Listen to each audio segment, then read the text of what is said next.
Salut les amis, j'espère que vous allez bien. C'est votre bon vieux Sudijin qui a proposé bien la review de l'épisode 10 de Captain Tsubasa, avec donc qui bien sûr marqué l'arrivée du rival de Tsubasa Zora, c'est-à-dire Koriro Yuga, Mark Landers. Alors, clairement, c'est un épisode. Alors, c'est pas un épisode on va dire, c'est un épisode où clairement le football a été mis en retrait. On voit du football, c'est-à-dire qu'on voit notamment un match à la fin, on voit quelques petites passes de ci, de là, mais la violence de Koriro Yuga, mais clairement, l'épisode, et notamment, je pense que David Production avait misé sur ça, là, on a clairement, voilà, on a le premier arc qui est désormais terminé, il faut passer au deuxième arc, le tournoi régional donc va avoir lieu, parce qu'il y aura le tournoi régional, et puis ensuite le tournoi national. Alors je sais pas s'ils vont, d'ailleurs, je sais pas s'ils vont le mettre, je pense que le tournoi régional ils vont le mettre, mais parce qu'il y a quand même des enseignements très intéressants, notamment la présence de Morizaki qui quand même est très importante. Mais s'ils le mettent pas, ils vont sans doute passer aussi au tournoi national, mais alors là, ça c'est un grand mystère. Mais on va dire que pour ce qui s'agit en tout cas, parce que je pense que le prochain épisode parlera sans doute du tournoi régional, mais s'il ne le met pas, je pense que ça sera à ce moment-là le tournoi national, ça va arriver très vite, et notamment le premier duel entre Mark Landers et Olivia Hatton, ce qui est quand même intéressant. Mais clairement, plus que ça, l'épisode qui a été montré, eh ben, je te trouve très intéressant dans sa construction. Déjà, on arrive devant l'épisode, donc clairement, même la blessure de Wakabayashi, finalement, elle est pas ressortie plus que ça.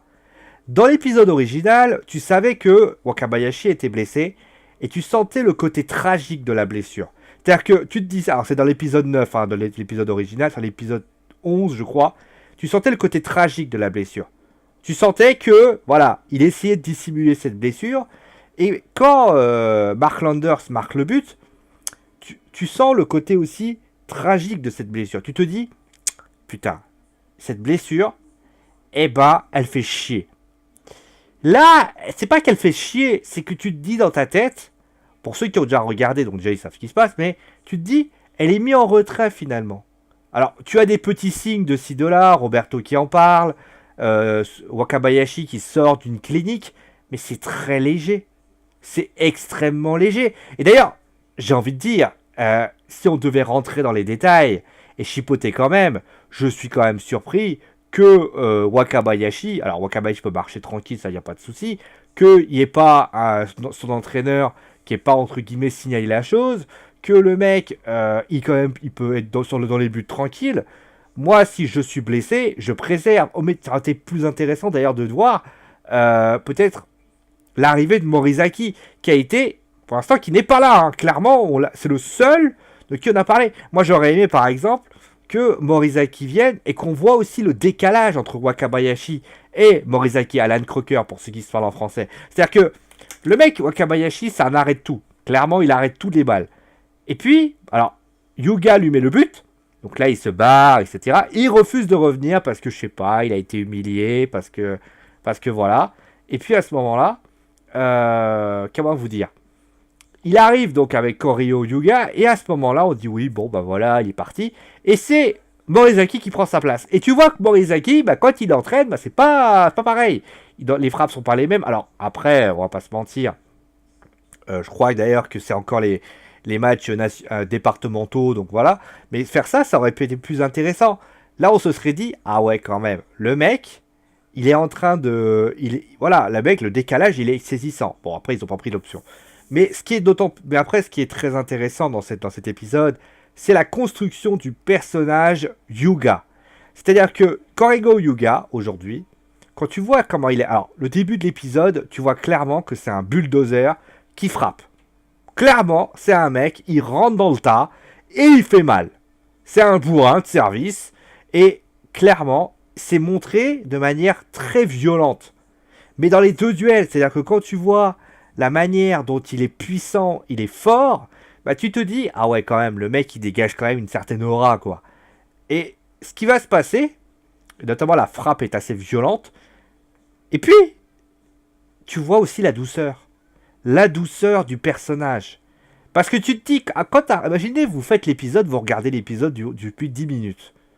Vous dites, bon, Korero Yuga, c'est un bulldozer en puissance, un mec sans émotion, c'est un Vegeta en puissance, c'est un Seto Kaiba, voilà quoi, c'est un mec... mais, bon, pour nous qui le connaissons, on sait qu'est-ce qu'il vit.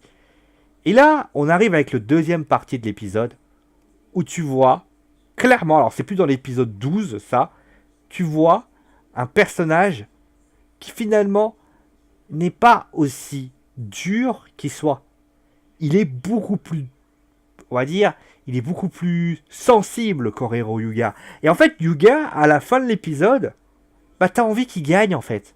C'est le sentiment que j'ai ressenti, c'est que au début, je me suis dit, putain, ça m'encule. Alors, si je me suis mis, bah, je le connais, hein, Yuga, mais au départ, je me dis, putain, c'est un enculé quand même.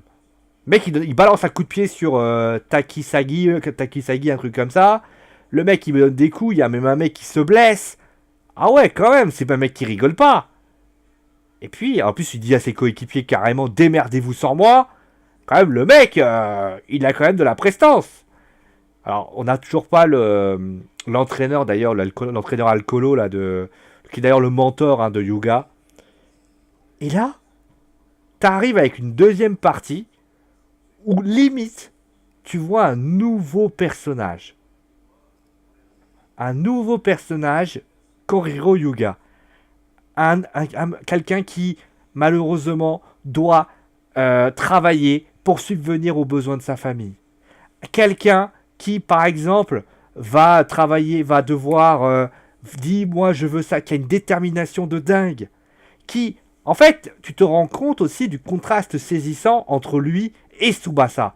C'est-à-dire que Tsubasa, tu te rends compte, il y a un truc à vibrer à côté, Tsubasa, tu te rends compte que c'est un mec, bah, il a tout eu finalement dans l'épisode. Dans tous les épisodes depuis le début, il a tout obtenu. Alors, ça ne veut pas dire qu'il ne le mérite pas, c'est pas ce que je dis.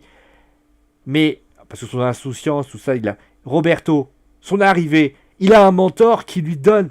Et le mentor, c'est quand même Roberto, c'est quand même le mec qui est la constellation du Brésil. Le mec, c'est quand même... Roberto, c'est pas n'importe qui. C'est son mentor. Et c'est quand même assez étonnant. Ensuite, le mec, il a des amis. Il a des amis qui... il a des alliés. Des bons alliés, d'ailleurs. Il a des personnes... par exemple, Wakabayashi. Mizagi. On a également Izikaki. Et tu sens qu'il a une certaine...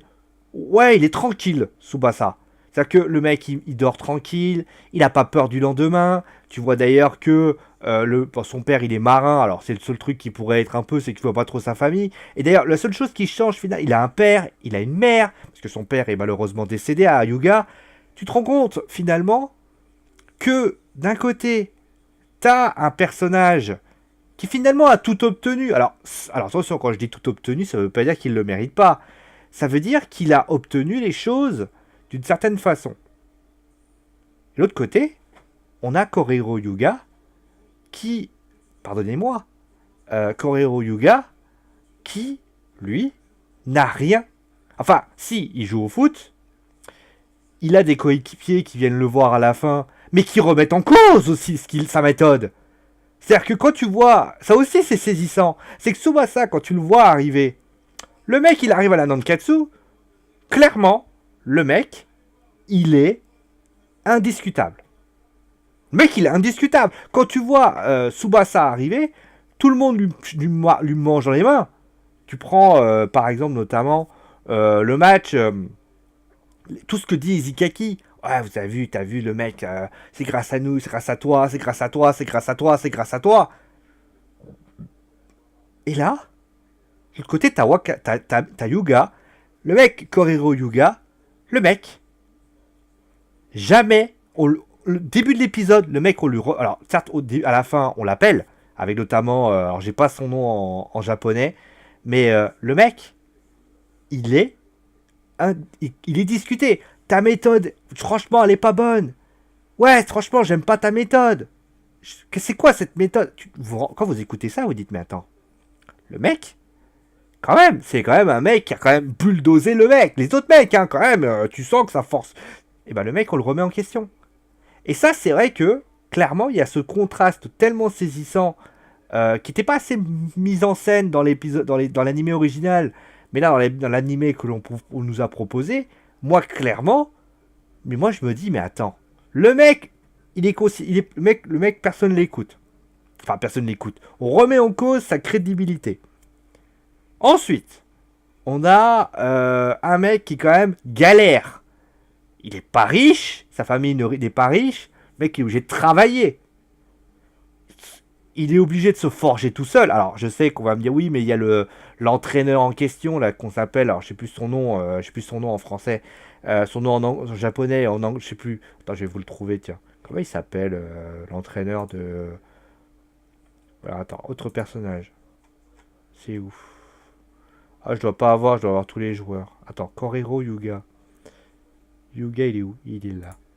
Est-ce que je peux avoir son entraîneur? Non. Ah, Sawada. Voilà, Sawada. C'était l'entraîneur enfin, l'ami de la Miwa. Est-ce que je suis son entraîneur? Kirakozo. Voilà, alors j'ai plus son nom en français, hein, clairement. Il apparaîtra. Alors, comment il s'appelle en français? Jeff Turner. Voilà, Jeff Turner. Et tu vois le contraste saisissant aussi. Alors, vous le verrez, Jeff Turner, vous le verrez après. Clairement, c'est un personnage, Jeff Turner. Vous verrez, Jeff Turner, c'est vraiment un mec qui a forgé Koriro Yuga. Mais pas de la même façon. Et ça, c'est vrai que c'est quand même assez symptomatique de vous rendre compte que c'est comme ça que les choses sont faites. Voilà, c'est un peu tout ce qu'on pouvait dire sur l'épisode. Moi, je suis fan de ce mec. Si, moi, vous savez, voilà, moi, je suis absolument fan de Oyuga. C'est vraiment un personnage qui est touchant. Et je pense d'ailleurs que ça va être le contraste saisissant. Je pense qu'il va être très très fort. Honnêtement. Après, c'est vrai que d'ailleurs, quand on remarque bien dans la saison numéro 2, tu te rends compte à quel point le contraste est d'autant plus saisissant qu'en fait, ils sont bourgeoises. Et ce côté, finalement, je suis le mec qui galère tout le temps, il est un peu retiré. Et ça lui enlève un peu de sa magie. Mais au final, on a envie de s'attacher à lui parce que tu te dis, putain, t'as envie de l'aider. Et ça, c'est bien. Et ça montre, voilà, le contraste est super bien fait par David Production. Voilà un petit peu ce qu'on pouvait dire. Voilà, bon épisode. Alors, c'est un épisode de transition. Hein. Je pense que la semaine prochaine, je pense qu'on verra les tournois régionaux. Hein. Si on les a pas, parce que faut avouer que le premier match des tournois régionaux, c'est quand même un match où les mecs sont à 11 derrière. Et on peut pas dire que c'est vraiment la joie. Mais sinon, je pense que au niveau, on va dire, de l'inverse, je pense que Koreo Yuga, bon, clairement, ça va être du lourd. Allez, je vous fais des gros bisous en tout cas. J'espère. N'hésitez pas d'ailleurs à me dire ce que vous avez pensé de l'épisode. Je vous fais des gros bisous et je vous dis à très vite, bien évidemment, pour un nouvel épisode de review. Allez, prenez soin de vous. Ciao!